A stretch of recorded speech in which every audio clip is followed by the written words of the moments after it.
foggy night, shadows creeping slow, whispers in the wind, where'd Johnny go? Blood on the hay, pitchfork gleam, midnight moon, a witness to a scream, barn doors creaking, secrets kept tight. Old man Joe seen a deadly sight, no justice found, just a broken plow, crows peck the ground, dead man's vow. Murder in the meadow, lies thick as dust, promises shattered, betrayed by trust, chaos in the cornfields. I'm here with Country Diggers. Today we're going into a story called A Harum-Scarum Creature. And I'll be reading from The Bloody Century 2. The Bloody Century 2, More Tales of Murder in the 19th Century America by Robert Wilhelm, and The Harum-Scarum Creature. A Harum-Scarum Creature. In her hometown of Rockford, Illinois, Nellie C. Bailey was called a Harum-Scarum Creature that would come to no good. After marrying a Kansas banker and a Wisconsin actor, she became the mistress of a Texas rancher and was implemented in his murder in Indian Territory. The hometown prediction had come true.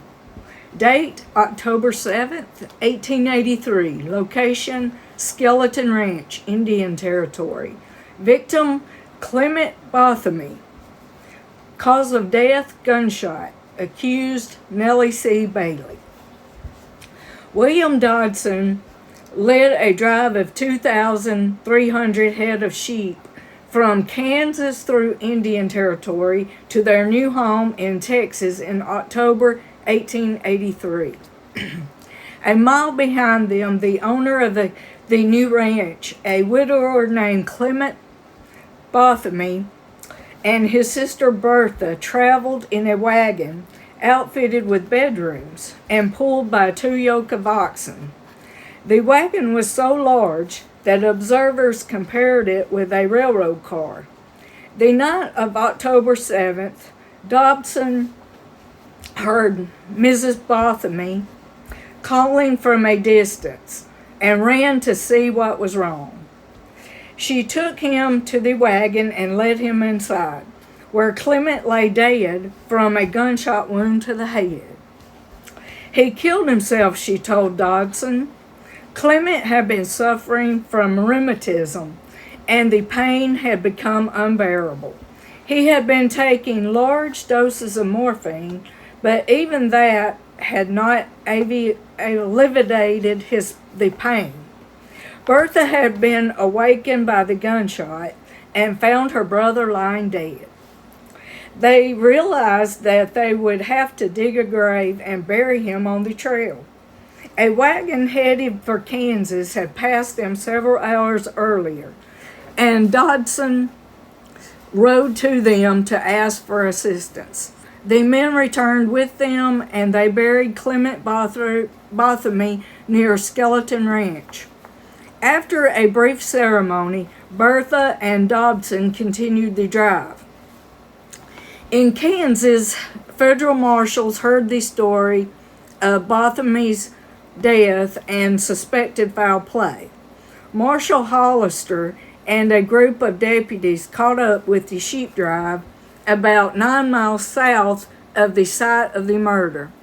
They exhumed the body of Clement Bothamy and took it back to Newton, Kansas, to be buried beside his late wife, and then took Bertha Bothamy to jail in Wichita. They soon learned the woman was not Bothamy's sister, and she was not named Bertha. She was Nellie C. Bailey, Clement Bothamy's mistress. The marshals suspected that Nellie and William Dobson had murdered Bothamy for his money. Before she and Bothamy left for Texas, he deeded to her $20,000 worth of property in Kansas.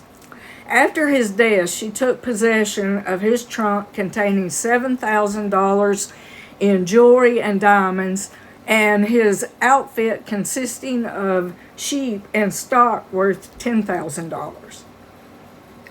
At the time, the average farm worker made $1 a day for 10 hours of work. Clement Bathory was an Englishman who left his wife in London and came to America, where he married again. Nellie said he gave her the property to protect it in case his first wife came looking for him. He and Nellie had planned to marry in Texas and run the sheep ranch together. Nellie Bailey had been married before as well. In fact, she had 2 previous husbands and had not bothered to divorce either. She was born Nellie Benthausen in Illinois and spent the first 14 years of her life in Rockford, Illinois. The residents of Rockford remembered Nellie well. When they learned of her trouble with botany, the Rockford Daily Gazette reported, "In youth, she was always a harum-scarum creature," and the prediction then made that she would come to no good, and appears to have been fulfilled. Nellie had long dark hair and dark eyes. She was petite and with a fine figure, and seemed to have a devastating effect on men. At age 17, she was engaged to a boy in Illinois named Alvin Lakeside, when she caught the eye of a banker named Shannon Bailey. She broke her engagement to Lakeside and married Bailey in Newton, Kansas. Bailey, who was quite a bit older, provided well for Nellie, but was gone most of the time, looking after his mining interest in the Black Hills of Dakota.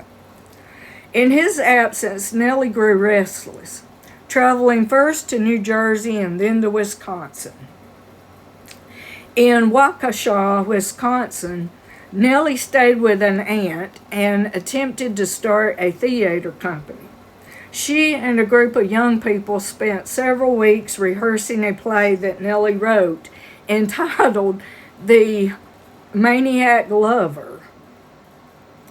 The plan was to take the play to the Black Hills, then on to California and fame.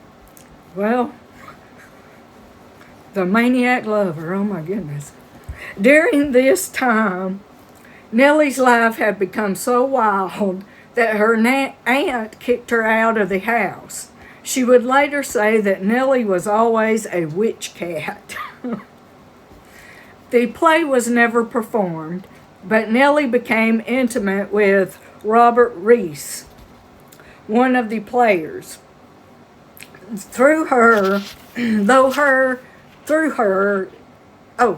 Though she was still married to Shannon Bailey, she told Reese they had secretly divorced. She and Reese were married in Waukesha, and she stayed with him for a short time. But after realizing that he was not as wealthy as she thought, Nellie took off again. She left Wisconsin, and although she continued to correspond with Robert Reese, she would never see him again. Nellie returned to Newton, Kansas, where she began a relationship with Clement Bathory, whom she had met in a previous stay in Newton. In the fall of 1883, they planned to move to Texas and start a sheep ranch together. On October 1st, they began the ill-fated journey.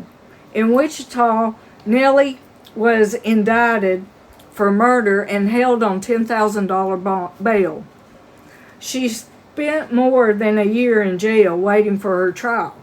During that time, she complained about the way she was portrayed in the press.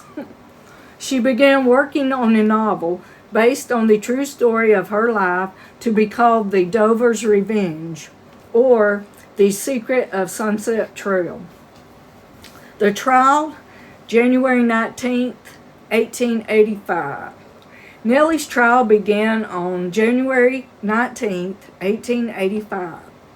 The prosecution attempted to prove that Nellie had conspired with William Dodson to murder Clement Bothamy and take his money and property to Texas. Nellie maintained that Bothamy had shot himself.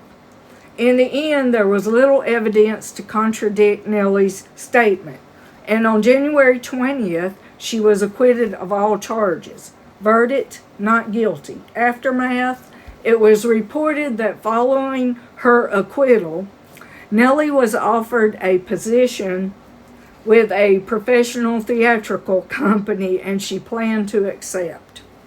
Well, I would say she would have made a darn good actress. But anyway, hope you enjoyed. See you back soon.